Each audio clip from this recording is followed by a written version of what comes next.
আসসালামু আলাইকুম। আজকে আমি সকালে যখন বারান্দায় গিয়ে দেখলাম আমার বারান্দার পুঁইশাক গাছে বেশ ডালপালা দিয়ে পুঁইশাকের পাতা বড় হয়েছে। ভাবলাম আজকে আমি এটা রান্না করব। যেই ভাবনা সেই কাজ শুরু হয়ে গেল। আমি পুঁইশাকের ডাঁটাগুলো কেটে নিয়ে আসলাম।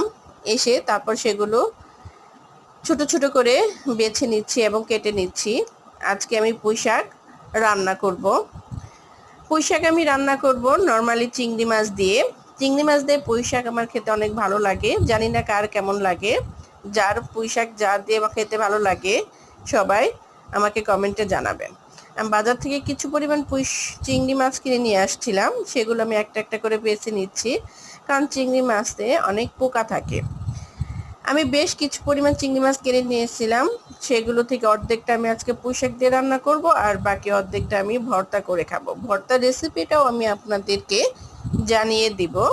চিংড়ি মাছ ভর্তা খেতে অনেক মজা লাগে, কিন্তু কার কার চিংড়ি মাছ ভর্তা খেতে মজা লাগে সেটাও কমেন্টে জানিয়ে দিবেন। চুলায় আমি প্যান বসিয়ে সেখানে তেল দিয়ে জিরার গুঁড়া, তেজপাতা এবং পেঁয়াজ কুচি দিয়ে ভেজে নিচ্ছি। তারপর আমি সেখানে দিয়ে দিলাম কাঁচামরিচ এবং একে একে সব মশলা দিয়ে মশলাগুলো ভালোভাবে কষিয়ে নেব। এরপর চিংড়ি দিয়ে সেগুলো আবার ভালোভাবে কষিয়ে সেখানে পুঁইশাক দিয়ে আমি এভাবে রান্না করে নিচ্ছি। আপনারা চাইলে ওইভাবে রান্না করে নিতে পারেন।